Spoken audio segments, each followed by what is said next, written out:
AI is only as powerful as the platform it's built into. That's why it's no surprise that more than 85% of the Fortune 500 use the ServiceNow AI platform. While other platforms duct tape tools together, ServiceNow seamlessly unifies people, data, workflows, and AI, connecting every corner of your business. And with AI agents working together autonomously, anyone in any department can focus on the work that matters most. Learn how ServiceNow puts AI to work for people at servicenow.com.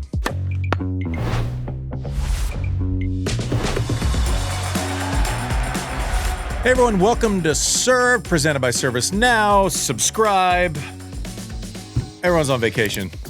Mike's, and please, everybody's like, Sean's out of town. We got Bubba filling in. We got it's just like we got some hardcore peeps in the studio. All you is just gallivanting around. Is Ella in there? Yeah, she's in here. She's at work. Good, she's doing her job. Yeah, thank you. Yeah. We're all be here. Freeloaders.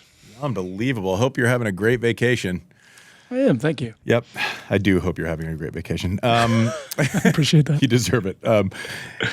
Shelton wins, gets through a bunch of three setters. 4 setters would be tough in a 2 out of 3 set format. Cerúndolo wins in Buenos Aires. Demon on the heels of Boulter winning. Demon wins in Rotterdam. Muchová. Valentine's Day gift. Muchová defeats Mboko. Demon takes out FAA. And that's about that, Mike. I'm doing great.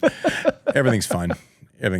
I'll tell you, Ben Shelton kind of like grinded through like 4 3-setters in a row, winning kind of those gross tough matches. I like that a lot. What do you like about that? I like winning 6 in the third, and then I like following up the next day winning 5 in the third. I don't think his fitness is in question. He actually won a bunch more second serve return points against Fritz than Fritz won. Fritz won more points in that match, won 51% of the points. That's tennis. You win 51%, you go home in second. I just like the way he was managing through. I don't think he had his best stuff all week. And when you're winning 500s without your best stuff, I view that as a lot of progress. I like the way he went about that. Can I tell you a little stat on that one before you move on? Yeah. This is kind of crazy. Megan from our newsletter sent this over, and it was basically that Shelton is the first American man to win more than 2 career titles above the 250 level since one Mr. Andy Roddick. Wait, so Isner won Miami. He didn't win anything above a 250? No, he won a bunch of Atlantas and Newports. A lot of Atlantas and Newports. We were in our group chat. Fritz hasn't done this yet, apparently. More than 2. We were in our group chat with Isner, Marty, and James, and he named his Atlanta Newport the something double, like the Sunshine Double, but like he gave it its own name, which I thought was pretty funny. That's a big stat. So Fritz, and it would have been Fritz, right? Fritz would have won that. It would have been Fritz in this stat more line, than 2. So Fritz has won 1,000 and a 500. Ben's won 1,500. Now another 500. So that's an interesting stat. I don't know that I saw that stat coming. Yeah, I mean, I think it's part of it is, there's a lot of 250s in the American calendar, but yeah, he's 4-0 now in ATP finals. I think it's cool. I think it's cool to hear that you think Ben grinded that out, showed some promise, and now he's stacking some stats like this. 4-4 against Diallo, 3 sets Manarino, 3 sets Kecmanovic, 3 sets Shapo from a set down, 3 sets Fritz from he's competing, he's winning, and it's not as if he had his best stuff where he was winning 3-3 all week, right? That was a lunch pail week, which winning at 500 with a ham sandwich is a lot of progress. Like honestly, like that's a really kind of big standout week. Boulter Demon, that wedding fund has gotten a nice little injection of cash. They might be looking. They just upgraded from like a DJ to usher. Yeah. Right? To be able to call in the celebrity guest appearance. Yeah. Oh man. Somebody else posted something about them. This is the 3rd time they've won the same week. And Katie only has 4 wins. So somebody posted that in 2024, March 2nd, Demon won Acapulco. March 3rd, the next day, Katie won San Diego. June 16th, they both won.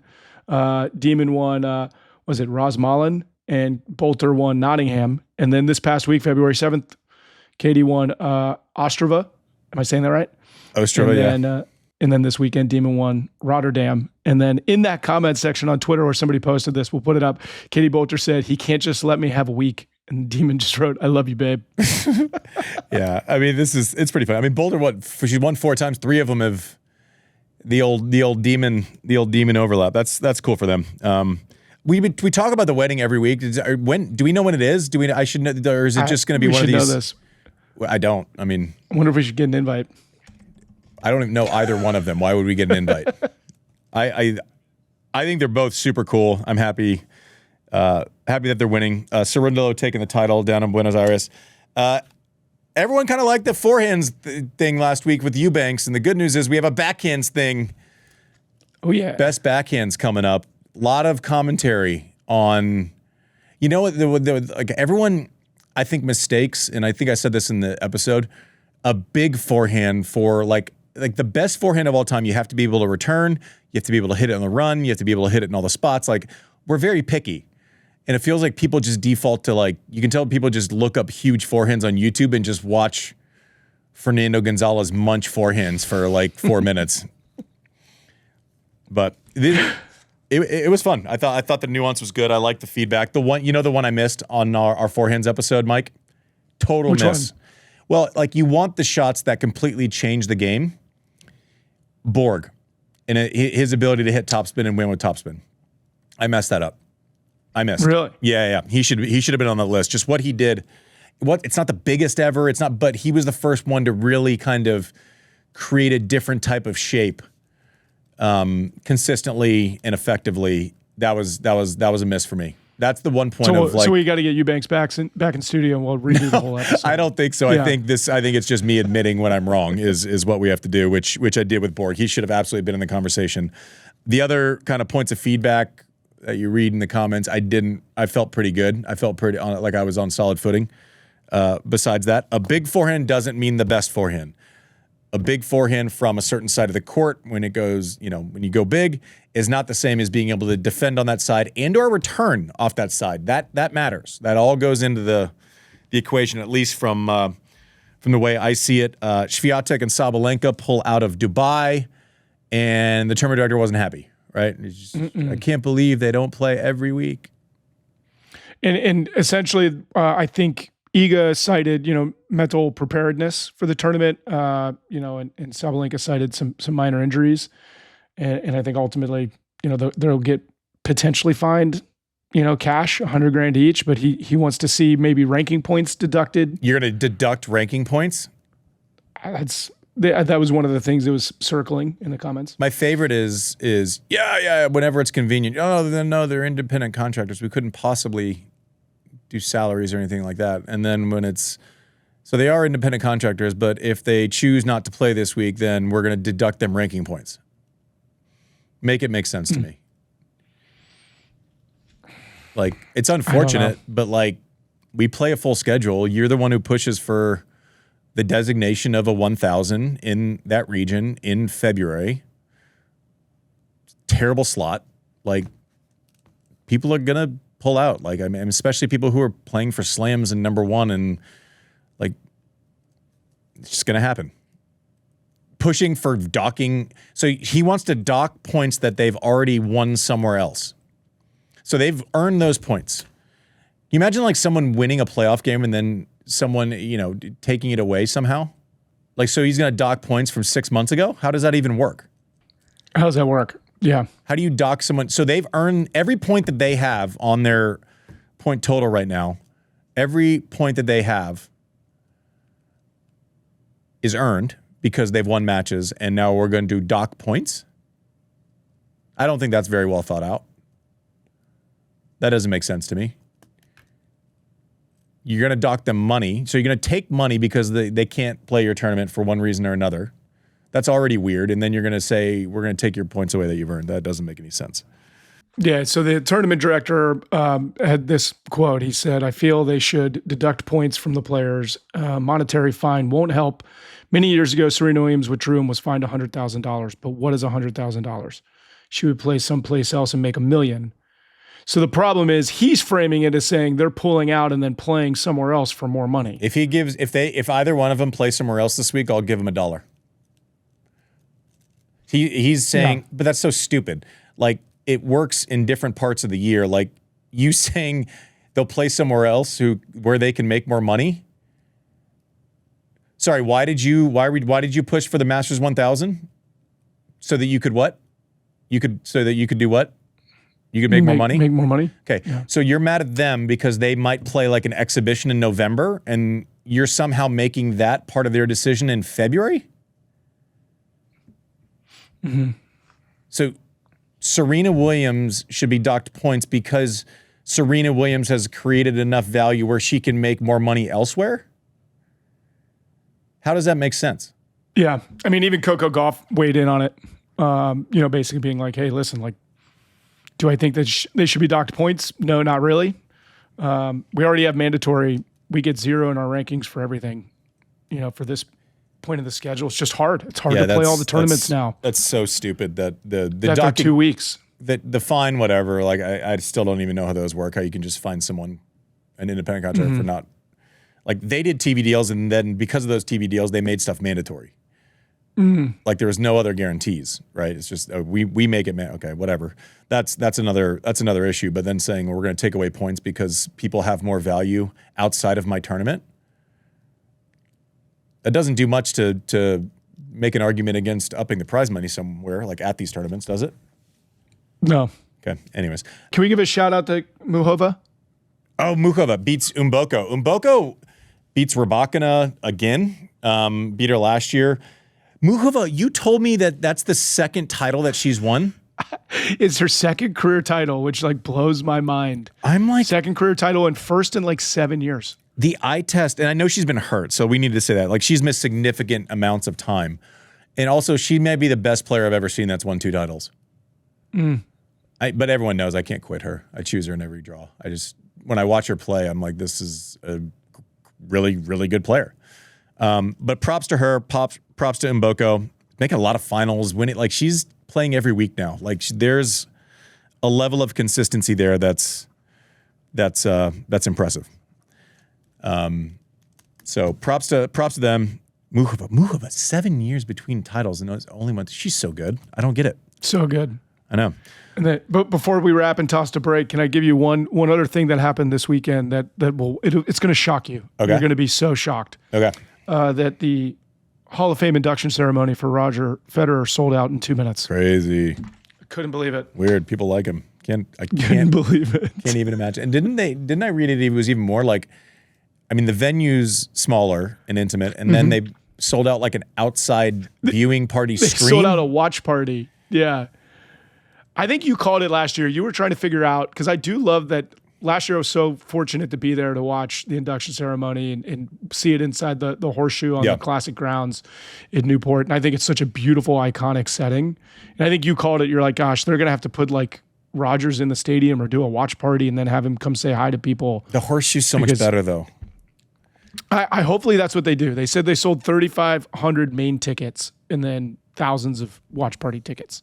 Crazy. I mean, it's going to just consume that town. But good for the Hall of Fame. Well deserved. They do a great job year round. Hopefully no wild cards this year. Sorry. I mean, but big deal for Roger. Well deserved. This is the point, right? Like you want the ultimate celebration to happen. It'll be fantastic. I can't wait. We'll see if we get the invite, Mike Hayden. I hope so. Yeah. No, because now I can't buy tickets. That's true. You're screwed. Set online. Well, I'll tell you. I'll shoot. You're fine. I'll shoot an iPhone video for you. Yeah. Thank you. Thank you. Sneak me in. On the other side of the break, Eubanks and I argue, agree. I don't know. Best backhands of all time. After the break. Thanks for watching Served. AI is only as powerful as the platform it's built on. With the ServiceNow AI platform, your AI, data, and workflows all work together, connecting every corner of your business. To see how you can put AI to work for people, visit servicenow.com/AI-agents. All right, welcome back to Served. as promised, in the house for the best backhands show. I have a two-hander. This guy is a one-hander. Chris Eubanks in studio again. And by again, I mean we 2 minutes ago. Yeah, I was it's like, all good. It's all take good. it. The magic of TV, huh? happy to have you here. This is our best backhands list. I have too many names on this. I'm really struggling. And my criteria for those of you who did not listen to the best forehands list, the criteria is generally I'm going like up to 2012 and Banks has taken over post 2012. Obviously, there will be some crossover. I would assume we both have Novak Djokovic on our list. I would assume we have some crossover. I have I'm glad I didn't have to like whittle this down and like actually rank them because I think there's like a lot of really cool and good backhands. Straight out of the gate, Jimmy Connors. Okay. Can go both ways. Had that like drive, returned great. You couldn't go through it. The technique. I remember him. It was 2006, and we started working together. And In 06? In 06. Okay. Yeah, we worked together for 2 years. And I was struggling. Had gotten like dropped out of the top 10 for like the only month for like 9 years. And lost third round at Wimbledon to this young kid. I can't believe I lost to this guy. I made the final the previous 2 years. His name was Murray. That hacker. Anyway, so he comes in. He's like, oh, I was like, we're doing 2-on-1s. Bobby Reynolds was in town. Mm-hmm. And so I was like, all right, well, do we need to get a body? Or he's like, oh, I can handle. I mean, Jimmy's old at this point. Yeah. Like, he's like, oh, I can handle the corner. What racket did he have? The Prince. I used to see him hitting when he was older, and I was like, what is that thing? No, it's a mono. It was a graphite racket. It was like straight up, no throat, and he still has it. Wow. So he brings this thing out, this relic. He brings out the shoes from his 91 US Open run. He has me jump rope. He brings a jump rope from his garage. I do 2 clicks, and then the third one's a cloud of dust. It had been in his garage for 16 years. Yeah, he brings all the stuff. Like he literally hadn't had any new equipment since 1992. This is 2006. So he shows up. All this, I'm like, man, what is happening? I can rip City at that point. Like I made the US Open final a month later or 2 months later. His technique is so perfectly simple. Didn't matter how hard you hit it. Just straight back, straight through, straight back, straight through. Fine. If he didn't have to move, couldn't overpower him, even at that age. Like technology, his racket was strung at 40 with gut. Like just, there was nothing that could possibly go wrong with the shot. It was pretty straight arm. Straight too, right? arm, just straight back, straight. You would never see it again. You will never see it again because of Luxilon. People don't hit the ball like side spin flat. I mean, maybe Med, but. I was going to say, like, Nori maybe? Oh, that's a good call. Nori That's a has great call. similar, Yeah, kind of mechanics and straight arm. That's the only best answer. Okay. Yeah. Okay. That's the best answer. But like, there's just nothing that could possibly go wrong. Like, he's not gonna. At that point, you're growing up with wood rackets. So we talked about on the forehand show. Yeah. Like, you're not gonna be with wood rackets. You're not gonna be someone who has like a Rafa type two-handed backhand where you're just like ripping with RPMs. But like, there is absolutely as technically sound as you could possibly have a backhand considering the technology. So Jimmy Connors is my first one. Someone that you mentioned right before we came on air, Kafelnikov, Yevgeny Kafelnikov. By the way, can we just make a decision? He's won 2 majors. He won an Olympic gold. Can we just put him in the Hall of Fame? Jeez, he's not in the Hall of Fame. Regardless, well, go Google whatever and make your own opinions. But can we either say it out loud or just put him in the Hall of Fame? I mean, if you don't put him in the Hall of Fame, He was number 1 singles and doubles. Jeez. I think he's the last guy to win both in the same tournament from the French Open in '96. Safe to say that won't happen again. Won't happen again. But he was the first one I saw outside of Andre's. Like, he was around. So like, take Andre out of it, he's going to be either 1 or 2 on all-time lists. I think. Him and Novak I think are the 2 answers. But he was kind of that first one of like, you see guys now like Zverev can go both ways with it, pretty much off of any ball, right? If he needs to. Kafelnikov was the first one to take that left hand, and he could just crack one off midpoint cross or play it and drove it. And also on the returns, he was one of those first middle returners like Murray and Novak. Playing where like hard you up hit the it middle. and then he could just drill. He needed no time and could drill it on your feet. Like a Burditch type also, like where it's just on you and you're playing up to him. The forehand was a little weird. It was a little crooked, but he was someone whose backhand was Could hit a chip, volleyed well, like wasn't one of those two-handers that couldn't take a hand off the racket. Okay. He should be in that conversation. And then someone who was like a clone of his backhand was Safin. There we go. That's one of mine. Okay. Safin was a joke. Safin, it looked like, so Safin's forehand, I think, overrated. Like, Really? it could get away from him. Okay. I think he would tell you that, like, later on in his career, you would look for errors off that side on big points. Okay. But his backhand, no. Like, and he was, it's funny, we talked about the last time you were on, someone being one of the really big guys who could move well. Yep. And we gave credit to, maybe it was Zverev or whoever it was. Safin was first. Safin was that guy. 6'4", 6'5", just like strong. Oh, he's 6'5". but he Big didn't look dude, weird though. when he ran. Yeah, it was smooth. No, he looked kind of smooth. athletic and fast. Yeah. His backhand was a joke. Like he was the one like he would just stripe winners. He beat Roger in the semis when Roger was like in God mode. 05 in Australia. It was just literally leaning into backhands and just picking off winners against Roger. Yeah. Like to clean winner against Roger is a weird thing to see. Yeah. Like you might have Rafa gain on him or like, you know, 1 shot, 2 shot, then hit a winner. Yeah. Safin was just cold cocking winners off that side. He was nasty. The next one is an older generation one, which isn't going to fit the typical mold of a backhand, but I need time to explain this one. Okay. Johnny Mack. Okay. Help me. I will. I played this guy when he was mid-50s in the Tragedy Tour events where I could still serve. Tragedy. Yeah, Tour. where tennis goes to die. He can, any ball, he can take early, shove it to a corner, like the racket control that he has. And you play some of the guys, like they can't find the racket face. They've never seen, like at this point, I'm not saying I am like a dynamo, whatever. It's not about me.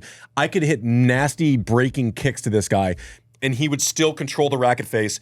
He could be leaning left and play it off right short. Like his racket control was a joke, and he could actually like weirdly take it early and flatten it out. Okay. Like his variety and his ability of knowing his limitations in the shot and then using it perfectly is unlike anything I've seen. Okay, so it's more about the ball that's coming to him. No, he may not be able to pure it as clean as an Andre or somebody. I'm not talking about a ball machine. But he can, whatever you give him, he has a tool for it. There's some type of tool that he can, I'm this way, let me drop it here and place it here. I'm telling you, if he's on a driving range with his backhand, you don't stop and look at it twice. And then all of a sudden you look up and he's shot 65. Okay. Like he can use it up and away. He plays high floating ones and comes in. He literally takes whatever you give him and makes the best decision and has enough control of the racket face to make it effective. And this was when he was in his 50s. This is when he was in his 50s. Jeez, okay. I can only imagine, given the tools of training now and if he actually wanted to use them and technology and like his strokes would not work for Luxalon. They just, no chance. And if you gave him that at a certain age, he would have figured it out. He would have figured it out. That's true. 100%. That's true. With that much talent, you figure something out. Would he have been a two-handed backhand in modern time? I don't know. All I know is that you couldn't confuse him on that side at 55 years old when I could still serve 139. Right? Like you couldn't, he always knew where the racket face was, his awareness, his shot where like, okay, you're bleeding here. I'm going to shove it hard. Like I can flatten it out and get it. Like he was playing a 2-shot combo off of every backhand. Okay. As well as I've ever seen. Okay. This next one, and this is going to be a recurring theme with mine, and I'm curious to see where your list is. Lleyton Hewitt. Okay, he's on there.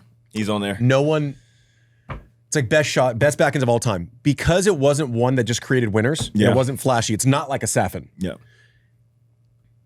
He never missed a cross-court backhand. He could return off of that side. You couldn't get through it. His ball flight is a superpower.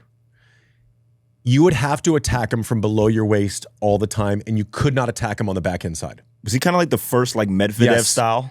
It's so weird because I'm glad you said that, and I hope he's on your list too because I have one on that. But he would play, like, again, bird's eye view does not tell a story of Lleyton Hewitt. Yeah. His forehand had a little bit of elevation. Like when he attacked you, he would flatten it out. Like it wasn't fast, but it was like it kind of grinded through the court. Yeah, it was like yuck. Like, you don't want to hit it. It was just a junky type of side spin. Lleyton would literally stay cross and low until you proved you had to break it. Like you weren't going to beat him cross. You had to hit a chip. You had to hit a chip line. You had to reverse it somehow. But his ball flight on just his stock backhand was the most annoying thing I've ever seen in my entire career. Because it wasn't a skill where it was like a Roger where you're like overawed. Yeah. Right? Like you're not like, oh, like this guy's just way, way, way better than me. Yeah. He is the best at the basics of the game and knowing what ball flight people can attack and what can't that I have ever seen. I assume that's what Connors was like too. I didn't play against him. Yeah. But you cannot, like, up high, you're playing like a low, it's like a low shooter, maybe it lands 2 feet past the service line and you can't do anything with it. Yeah, you can't go anywhere. And he almost doesn't give you the cross-court angle. Like he almost plays it like middle enough to where you're still having to hit a backhand. Yeah. And you can't run around it because it's so low. Yeah. So if you run around it, you're just flipping it. Yeah. His backhand, and then all of a sudden he was another guy who would beat you line with a backhand where you were just sitting and it would go at 62 miles an hour and you were nowhere near it.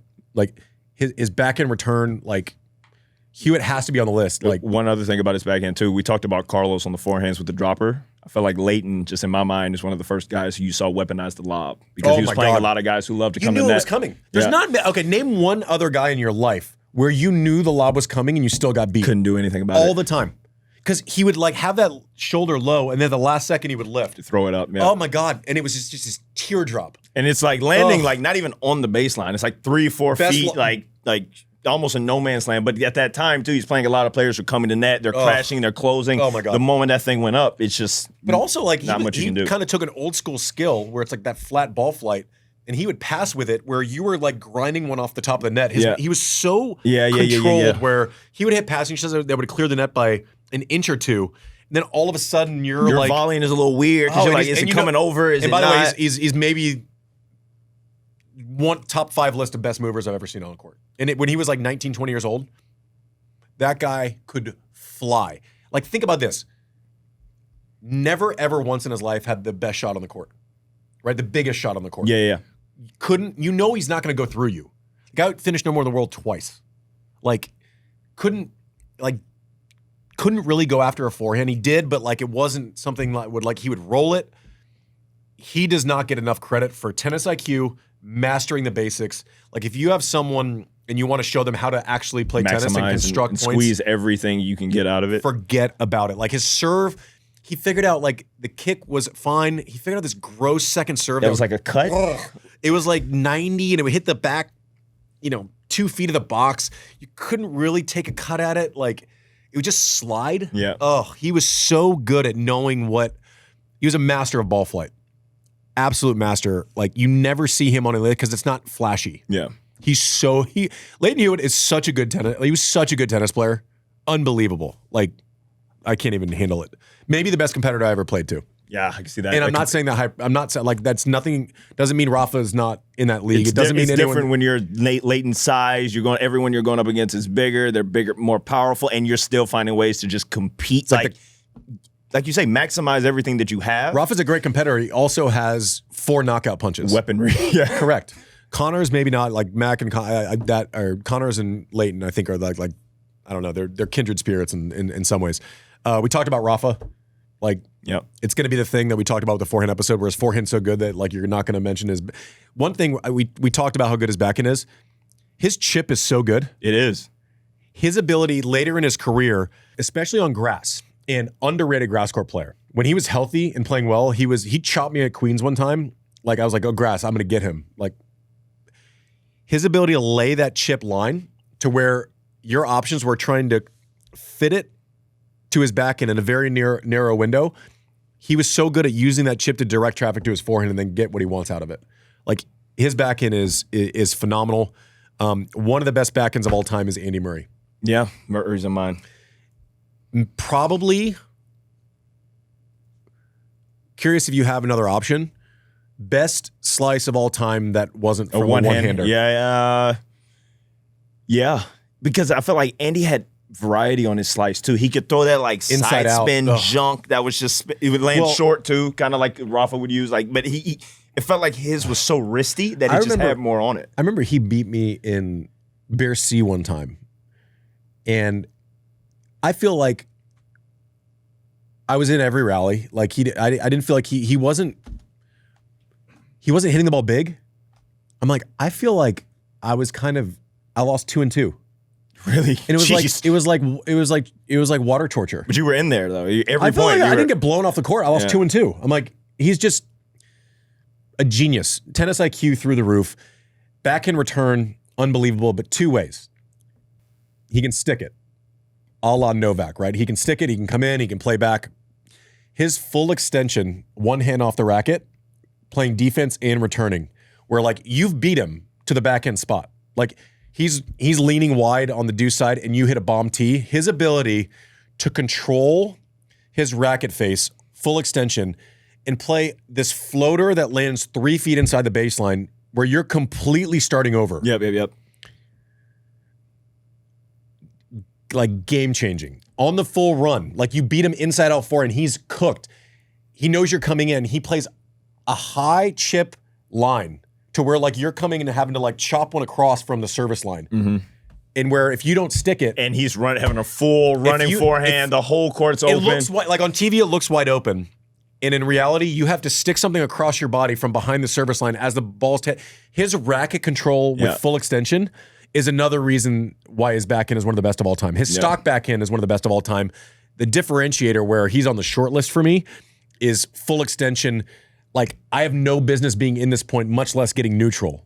His ability to do that is otherworldly. And so you talked about how he could also he could float it, 3 feet from the baseline, but he also, if he's playing an opponent who he knows is likely to try to come in on it, it's like he has that kind of sense that, oh, this is coming in now. Instead of floating it high, let me angle one right at the toes. So it's like if you burn him and he gives you that high volley and you stick one, it's like, okay, so maybe it's like he's taking notes the whole time. You try it again, 15-30, big point. He's in that same position, plays it barely over the net. Now you're coming in with a low volley. You got to play up. The whole court's open. Murray's got a full running forehand. And you're just kind of stuck. You're in this kind of in-between zone. So he had the ability to change and kind of play chess based on what the opponent was likely to do. It's like he was fine being on defense. What he was going to do was force you to play offense to his strongest defensive positions. I was actually talking with Francis about this. We hit, and I was like, listen, defense is two things. It's like when you're on defense, it's playing one shot to make sure that they have to attack you to your defensive strength on the next one, right? Murray was the best I've ever seen. And it didn't work. Like, you're on defense, you're scrambling, but he made you hit the toughest shot to the spots where he wanted to play defense from. Yeah. That is racket control. Yeah. That is like being able to change the trajectory last minute, play it soft, play it high. And oh, by the way, when he stuck it back in, he could just rip it like flat through the court. Can you guys expand on that though? Because you had said he is the best slice all time that wasn't a one-hander. Can you kind of explain the difference between being a two-hander and a one-hander and how that?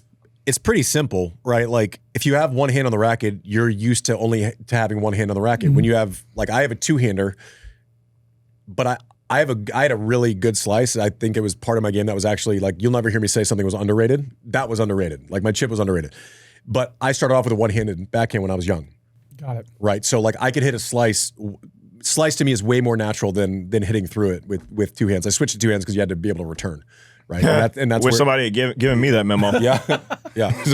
Would have been nice to hear that when I was 15 going, I want to be like Fed. I want to win backhand. We all do, Chris.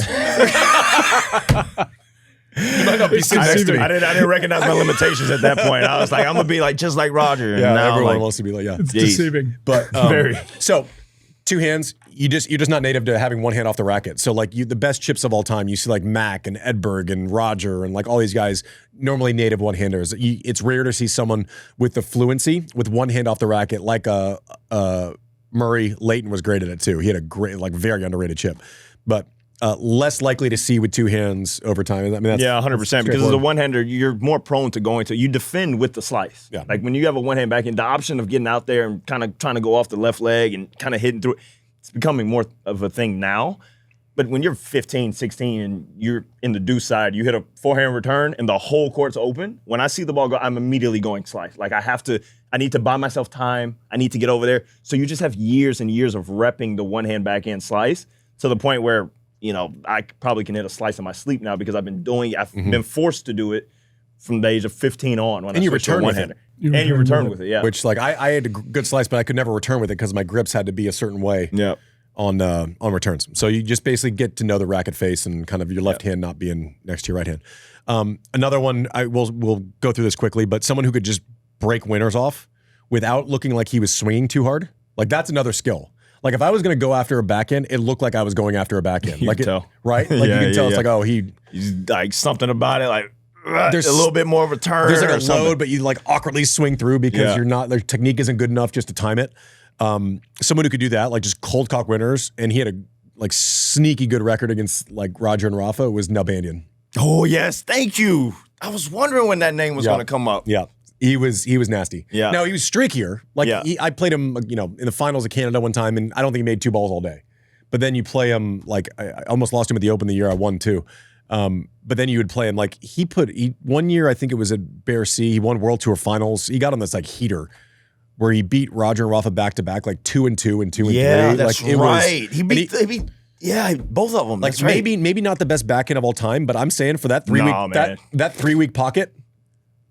I don't know that I've seen someone hit it better. But he's one of those guys that when you talk to anybody about David Nalbandian, the first thing they think is either ball striking or backhand. Yeah. Like anybody, it's like, oh, the backhand. It's the first thing, the backhand. The backhand is a joke. But I think people are lazy in their opinion sometimes. I think that is absolutely correct with Nalbandian. Mm-hmm. Like his backhand was so good. Yeah. And I remember, as a side tangent, I remember going to play, I made like the US team. I was the double specialist on the US team, like 14 and under is like basically the Davis Cup World Championships in Japan. And at that point, you don't know, like, you're the best in Florida. You know you're one of the best top in the country. Now you're getting exposed to. But you don't know what the rest of Earth looks like. And I remember walking in, I get goosebumps like talking, like. You can see it. Like, I remember walking in and going, oh shit. The first 2 people I saw was this little guy from Argentina playing this other guy from Argentina. It was Coria and Nalbandian. Guillermo Coria, jeez. And I go, I should quit tennis now. I got to compete with this. And too, as a kid, too, at like 14. You know how like good those guys were. Coria almost won the French Open at 5'9". Nalbandian almost won majors. Like he was finals of Wimbledon at not much taller. And not like over these two, I'm going, I will never make it in this game. First 2 guys I saw, and they were probably the best 2 in the world at that time, but it was like his backhand looked the exact same. No adjustments made from 12, 13, whatever he was on. It was the most absurd thing I've ever seen. Probably the best backhand of all time. I think one of 2 people, Novak. The superpower. He can hit all of them. Pace, rally, all the things we say about Lleyton. Novak can rally like that. He can control the ball flight like that. He is the best of all time at switching directions with margin. Yes. Switching directions where it doesn't feel like he's taking added risk. What did Rafa say when you talked to him? Ball control? Ball control? Yeah. He's the best I've ever seen in ball control. Like literally, he could just put it like, I'm going to put it there, I'm going to put it there. But Lleyton's was interesting because it was so flat and the ball almost had this kind of like sail on it. Novak's pure in it. Like it's very technically sound. It's got spin. If he needs to kind of shorten it up and bun it, he can, but he doesn't. He kind of takes full swings each time. Also, like as the game progresses, like hopefully I was effusive enough about how much respect I have for Lleyton. Lleyton was 5'10". Yeah. Imagine Rafa going in there and he can get it up and away and out of the zone. Tough. Novak's 6'4". Yeah. And all of a sudden, similar to how Rafa changed everything as far as Roger's slice, like the rest of us chuckers who were trying to beat Roger couldn't do anything off of his chip. With the slice. Like just maybe the one guy. He changed it. Maybe forehand every once in a while. But yeah, Rafa comes along and starts eating slices.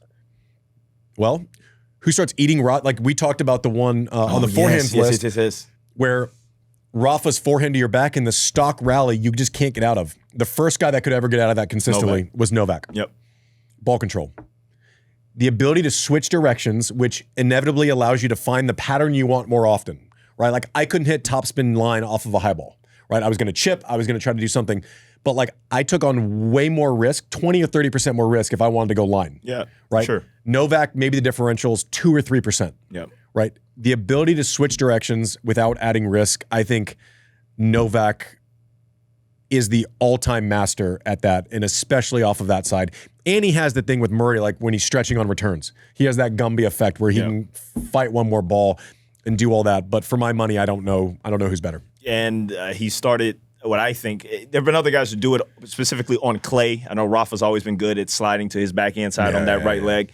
But in terms of doing it on a hard court and doing it on a grass court, on other surfaces, Novak was the first that I saw who could consistently measure their steps and run into a sliding into the backhand.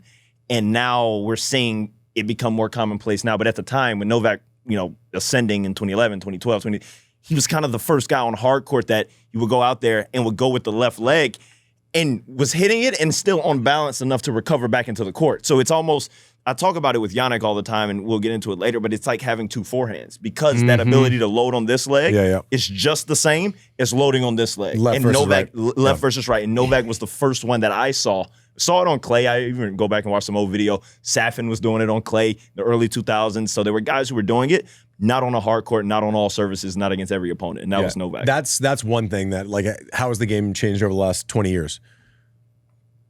05, Marty was talented. He could hit an open stance backhand, but seeing guys just grind into that corner, left leg open stance, that wasn't something that happened every day. Right. Right. And now it seems like it happens every day in every match, maybe. Yeah. It's again, but you have Novak setting it. That's why tennis is always going to be better. Always. James has this thing where he says, and people get all pissed, and it's James, the Harvard, this is absolute. This is I don't know. It's just the way it is. He goes, whoever's number one in the world at the time is the best player of all time. He goes, maybe not the best career of all time, but the best tennis player. We are going to be better, and they're going to be better in 20 years than they are now, no matter how good the guys are now. Is basically the point. Yeah. And I was like, that's dumb. And then I thought about it. I'm like, that's pretty smart. That's pretty good. A couple of one-handers that I need to get into this equation before Andre's going to be the last one that I end on because his ability to create speed off that side is maybe unparalleled.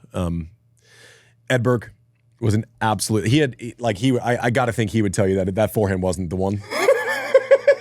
Maybe the best net mover along with Mac that I've ever seen. Man, I was watching some old video of Edberg a couple months ago. I was like, dude, he would get to the net inside the service line in 2 steps. He'd be 2 feet behind the baseline and then just 1-2 is a joke on the service line. He looked like he could literally win a match in DC and then go perform at the ballet later that night. He's just unbelievable. The kick serve was the big nasty one. He changed a lot of the stuff for him. And he managed he did what he could on the forehand to get in. Well, he shove it to spot. Shove it line, run in. Well, you're also getting help from the court then. That's so true. if you shove it, if you can just find depth in your Edberg, he did what he had to do on the forehand. Yeah. But I remember, I don't know if it was during our interview or if it's just one of the many nights we've had over beers, but Andre saying I'm telling you, I could lean into a backhand and there's people I can count on one hand where I was stressed even if I firmed one up. And Edberg was one. Edberg would flow and just open it up and he would almost, the back leg would almost go around like a door opening. Yeah. It just swing through. He goes, that guy could just cold cock. Really? He goes, he would chipping, he goes, I had to find space here. He goes, similar to your point, he's forehand looked terrible, couldn't hit topspin if you paid him $1 right now. But he would shove it. But if he went backhand, he'd almost bait. You know how Pete would kind of bait you into the forehand? Yeah. He said this guy would just rip City open up. So maybe not the best backhand of all time, but needs to be mentioned with one-handers and sure. Wawrinka would just cold cock backhand winners. Yeah. He said Edberg had that ability. Big, spinny, first Lux backhand. Yes. Where it's you grab it and you leave one hanging. It used to be you leave one hanging to the forehand side, guys were going to damage you. This guy is one of the first guys I remember on clay where you leave one hanging to either side. Guga Kuerten's backhand. Yep. When he had time, you could rush it. Yep. I played him twice when he was number 1 in the world in 2001. One lost, one Canada and Cincy. But he had the ability also, he would be leaning back. He would throw it up. He would be leaning back and you'd be like, okay, he's going to flip one. Yeah. And it would have the same trajectory as flipping one, but it was way faster. Really? Where you were oh God, it presented the same way off the racket, but you're that's getting there in a hurry, and it's jumping up and away. Guga and he could unload line. Andre would be in there on the backhand side, and he would just open up the shoulders line. Guga's backhand was a joke. Tommy Haas's backhand was a joke. Yeah. And he could return with the chip. He could firm up, you could go 137, and he could firm it up. And he could flatten it out. He could throw it up in the air. Andre Agassi created more speed off of a dead ball off that side than should be humanly possible. His backhand is, I think it's there with Novak as the 2 best ever. Yep. Yeah, you hit them all. You had a nice long list. It's a nice long 5. That was a lot. It's a lot. That's That's kind of a lot. Honorable mentions and like a lot of asterisks. honorable but mentions. my top 5 list was 12. He's trying to get some Christmas Whatever, cards it's my next show. year. Sue me. All right, what do you got, Banks? Yeah, so I mean, you hit everybody I had for that pre-2012 period. Obviously, post-2012, I'm going to still include Novak. I'm going to still include Murray. His prime years, you've already talked about that. Yep. Stan, I think you touched on it a little bit. Stan was similar to how you talk about Novak was able to handle the balls above the shoulder against Rafa. Stan was one of the first one-handers I saw who had the pocket right at the waist, which is, for those who don't know, the strike zone for a one-hander is typically low and at the waist. Like, that's kind of the ideal zone. You can generate more pace. You can create spin. When it starts to get a little high, that's when it starts to get a little tough. That's why we saw Roger struggle with Rafa for so many years, because you just don't have the same control. You don't have the same stability. Stan had the same stability. Stan could generate pace. He had so much rotation on the ball, and he could just dictate wherever he wanted, and it was almost like bullying you. He was one of the first guys I saw, probably the only guy on a one-hand backhand side, could just bully you around the court and just go through you, cross, line, and we saw it. When he got hot, 3 times in the majors, final, 3 Grand Slams. And it was on Aussie Open, US Open, Roland Garros. Like, he had that ability to really hit through his opponents on that backhand side, unlike any other one-hander that I've kind of seen. I've seen guys who were good with the chip and they had the variety. Stan was like, no, I don't need Roger's chip. I'm just going to just lace it. Well, one thing that he completely, like, 100% improved and got better. Return. First serve return. Like, he used to try to hit over him. Yeah. Once he learned how to lay that ball down, so he lays it down, it could be a middle-of-the-road ball. You know, if you don't cook that next one, he's opening up the shoulders. Like, his ability to turn a chip return into, like, if you don't hit it well, you're on defense again, like, immediately. And the other thing that he did really well, so imagine you're in a cross-court rally, and, you know, all of a sudden you pull Stan to his forehand, and he's coming back to the middle, right? So he's just recovered off the forehand. Yeah. That backhand, inside out. Inside out, yeah. He'll take a slight step to the right and then just go inside out on the backhand. That's not a natural thing. Like, forehand inside out is one thing, but, like, his ability to cut, like, he would do it against Novak, right? Like, Novak would bully him here, that's where you're going to bully Stan. 100%. Is to the forehand. Coming back to the middle, if you don't hit it perfect, he would go here, and you know he could open up the shoulders cross on that ball. Like, he liked hitting it in motion, but then he could also, at the last second, inside out backhand from the middle of the court. It kind of it's weird. Like, if you see that, you're assuming, okay, he's in the backhand. It's not he's probably going to go like, over he does it here. the first time, you're going, no. Yeah. I don't like that. I don't want that. But that's the biggest differentiator with him and other one-handers that I've seen, is that ability to, like, and it doesn't even have to be fully inside out. It could be like, he could be 4 steps left of the middle line, and like at the, I don't know, it like his ability to hit like an inside. I know it's so weird to say, the inside out one-handed backhand from certain spots of the court. I don't know that I saw anyone else do that. Well, but the point that you highlight is, it's kind of the only time you would get in that situation. You're stretched into the deuce side or in any way, either return or you're just running out there. You're running back to the middle, and the ball's kind of coming at you.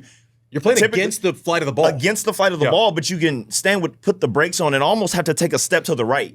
So it's like, you're always told, hey, find the forehand, move around to the move to the left. You don't want to hit backhands out of the deuce side, but Stan was able to show, no, you can. Like, he's recovering. He's like, I'm better suited taking 1 step to my right and hitting this backhand than taking 3 steps to my left to then hit a forehand, which it's not where I'd rather hit. Your opponent's movement is not counterintuitive if he takes a forehand there. Yes. Right? Like, my movement and my check step back to the middle. It makes more sense. You can stay kind of in your, like, general, like, normally flow state. Yep. As soon as he goes here, and you can get burned in, like, you don't get burned inside out. Yep. Like, by anyone but a lefty. Yeah. Like, a righty burning you inside out with it, like, that to me is the differentiator for him. Okay. So Stan, Zverev's backhand. Joke. Dude, 6'5", 6'6", 6'8", whatever, however tall he is, with the ability. How did I not catch that? How did I not catch that? For those of you 6'7". listening, there you go. How did I not catch that? Thank you. How's it going? Shout out Hank Roddick. Shout out Hank. No, it's just a complete backhand. Like, he can get into the backhand cross and will not miss it. He can redirect line. He can handle balls above the shoulder. He hits that right leg, like, you don't see the one where it's like you step over fully anymore. Yeah. Like the old school step in and still pull it. He still does it. Yeah. He still does it. And in a way, it's like we talked about center's forehand and how it's just a great stock ball. He can do everything with it. Zverev is like that. It's the side that I think he's more comfortable kind of injecting pace on when he gets that low, that's kind of high end in the court. He knows he can lean into it. Like, it's a really, really tough ball to deal with. I think Zverev's backhand has to be up there, especially on that post-2012. Medvedev's backhand, did you want to say on Zverev? I want to talk about Zverev, because the other thing that he does really well, and it works against most of Earth, is his ability when I'm watching him, and I'm curious to hear your thoughts and see if I'm taking crazy pills, but also his ability with his length to cook it middle. Yeah. And all of a sudden, you're trying to run around it on a forehand, and you get like T-Rex. Stuck. Yeah. Right? Like you get like that, and then if you play it soft and up, all of a sudden he's up on it again, right? Or like, listen, he's not going to be inside the court cooking flat forehands, but if he catches you and he T-Rexes one and he has one up here, it's not good for you. Yeah. Right? Like, I mean, but it feels like his ability to kind of bruise you through the middle is nasty. Yeah, especially so when he's stretched as well, like returning, he stands deep on the return. You try to take that right him wide. leg across still. He's still, it's amazing. But he's still, even when he gets the right leg across, the left swings around, kind of like you talk about Edberg. He does like this, and then and then he just runs. He's back. this little like right, and then it opens, because normally like right, if you're left of the sideline as a righty hitting a backhand and your right leg is over, you're kind of screwed. Like you're hitting it, and maybe you're trying to gather your steps, and maybe to then that's run back. like this height thing, but like he's able to get it and still not get stuck. I don't know. It's phenomenal. Yeah, 100% right in how he uses the middle of the court. Yeah. Produces a lot of pace. So yeah, for sure. I think Medvedev it's similar to Zverev, but it's different ball flight. I was gonna be pissed at you if you didn't because no one ever puts Medvedev on this list. Because I think it drives me crazy. It's in a way, we talked about it with Lleyton. It's the same ball. It's the same ball, except the guy is actually. Go ahead, say the height. He's actually 6'6" and 3/4 or whatever he is, 6'7". What does that round up to, Mike? Yeah, here we go. 6'7"? Come on, guys. Shout out Hank. But yeah, so he never watches our show. He's gonna be so pumped. Just because he got a couple shout outs. That's it. Yeah. But no, Medvedev's backhand. I played Medvedev obviously a couple times, one on hard, one on grass, and the ball flight, because we talked about the return, what's so tricky about his ball in particular is it's traveling that low, that flat kind of thing, but it's not fast. The weight on the ball comes from traveling such a long distance. It's not the ball itself. So if you were to stand there and watch Medvedev practice and he's hitting backhands cross court and he's 3 feet behind the baseline, just normal practice, you'd be like, I don't get it. Because you're looking at it. I love it so much. And you're just like, it's just kind of sailing. It's just sailing. It's just sailing. You can't attack it. And then you can't attack it. There's nothing you can do to really be able to get on that ball. I mean, certain guys, Carlos and Center, can do it. But for the we're not talking about the Avengers. For the vast majority of players, it's such a tricky ball to deal with because it's low, it's flat. You can't. Balls that players typically attack have some height. They have something where you can kind of get up under it. Or you can use their pace, by the way. Or you can use their pace, like a Rublev. Yes. If you fire one into Rublev, he's using the pace and he's redirecting. Yep. But typically, you want to have, if it's a slow ball, you want to have some height so that you can hit through it, hit down, generate pace. Daniil's is like, no, I'll just sail this thing kind of like the Hewitt ball flight, but it's just going to be coming from 8, 9, 10 feet behind the baseline. And I'm going to leave you to say, hey, what are you going to do? And it's because the ball is slow, too. When it leaves his strings, he makes up the court position when he wants to. So people look at it. He runs through the shot. He runs through it. So good. God, he's like the master of nuance, and I feel like people don't get it. He breaks rules that you would normally tell kids, like, you don't want to do that, but he can do it. He can play far behind the baseline and not hit it that big. He's like a spider. Like, he invites you into his web. Yeah. He doesn't sting you. He just wraps you up. Yeah. Like, I'm so happy you said his name because you always hear Zverev and you always hear all the same names. And it's like, no, we get credit for consistency and we get credit for staying out of trouble. Like, those should be equally worthy as someone who can just crack off winners. 100%. Right? Like, I'm so happy. It's flashy, though. Like, the winners are what people they gravitate toward because it's the thing that lingers in the mind of like, oh, man, that was a good shot. That was a bad shot. But you're watching Medvedev, you're like, oh, that is a tough ball. Dude, Novak couldn't get through him cross when he won the U.S. Open off of him. Like, Medvedev was, he's like one of the only, he was staying in backhand cross-court rallies and won most of them that day.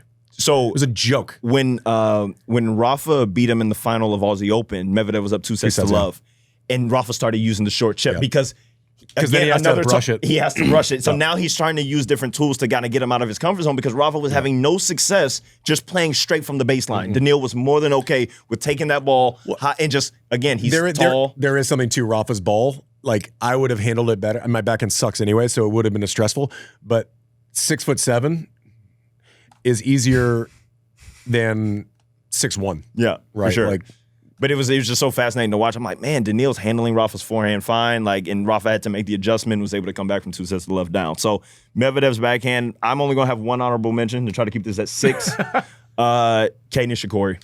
Don't know if you played Kei. I did. Man. Can I just apologize right now? I need to apologize to Kei Nishikori. Because you didn't include him? No, not because of that. Not because of that. Because I don't know if I agree with you. But I will say, like, the meanest I might have ever been on the court was to Kei Nishikori. To Kei? What did Kei do? Nothing besides be good. He was good and I was threatened. That was it. What? It was in San Jose. He won Del Rey. He beat James in the final. Yeah, from like, qualies. When he was from like, quali, when he was like, qualied in and beat James. when he was like 12 years. years old. I literally picked a fight and started talking shit only because I was scared of him. Beat him 2 and 3, and he was like, I felt bad like soon afterwards, not even like a little bit afterwards. I'm sorry, I was a dick, Kay. Your backhand's fantastic, as you were, Chris. So I apologize. So Kay's backhand to me, as someone I've watched for years and had the chance to play late in his career, but to still see the quality of it, the return. The second serve return on the backhand side for me, Kay's ability to get inside, like 2 or 3 feet inside the baseline, kind of in no man's land, kind of put you in this weird spot. He's not big. He's not a big guy, He's a and that's my small thing. guy. That's my thing. He has to get it because he's not that big. If you're going to be aggressive on the return, you got to get in a little bit closer than Zverev does. Zverev chooses to stand back, but if he wanted to stand on the baseline, the kick isn't going to bother him as much because of his height.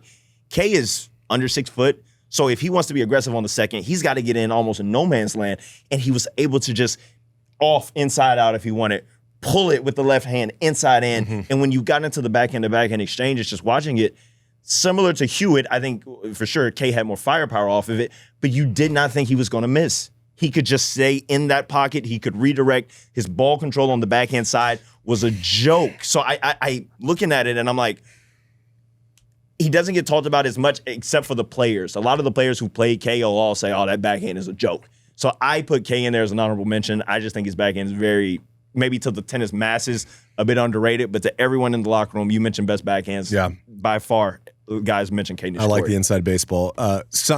Two names as you're talking through it that I thought of. I thought of Kay because I thought of that U.S. Open run, and then I thought about Cilic.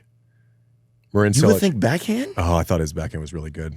Yeah, it's His very forehand- good. his It's very forehand's good. not That serve forehand, man. You think the forehands? Well, that U.S. Open. I'm only talking about that U.S. Open. Oh, the serve was good. I'm just saying, Yeah, generally for someone really tall. Yeah. The other one, Berdych. He used to get really low. Berdych used to get really low, too. Berdych was... Berdych, if he was at a club, Berdych could drop his ass. I'll tell you that much right now. I'll tell you that much right now. I'm just saying, I've never seen him at a club. I don't know what he does, but like just based on like... He used to get so low. I used to... Assholes hitting pavement, like Oh, on man. backhands, I bet he can throw it. Dude, I bet he can drop it. Yeah, he had that ability to kind of hold the middle There's of your the clip, court. Sophie. You're welcome. That middle of the court area of when guys were kind of fired in it, Berdych could kind of just sink down almost to the ground and just take the pace, redirect it. But his backhand, I mean, this list would be very interesting if we tried to divide it by country. If we said best backhands overall with Czech or Russians Next or episode Germans on served. like, because the Czechs, by and large, great backhands. Russians, a lot of Russians, great backhands. Like, we go by country, kind of like stereotypes. Then you'd almost have to like break it down by serve. Oh, you know who else had a really good backhand? Like wasn't going to blow you off the court, but had the trajectory thing was David Ferrer. Couldn't go through I it. didn't watch it. It it felt like he tried to find a lot of forehand. Ferrer's, I remember, he used to let go of the left hand a lot. It was like, but like he was like on a fast surface. Yeah. He had this little pinchy knockdown thing. That was kind of like he was great too. Yeah. You know who wasn't in danger of being on this list? These guys. zero chance. Right here. Zero chance. Who do you think as a like a podcast, who do you think has the worst backhands? Us or Nothing Major?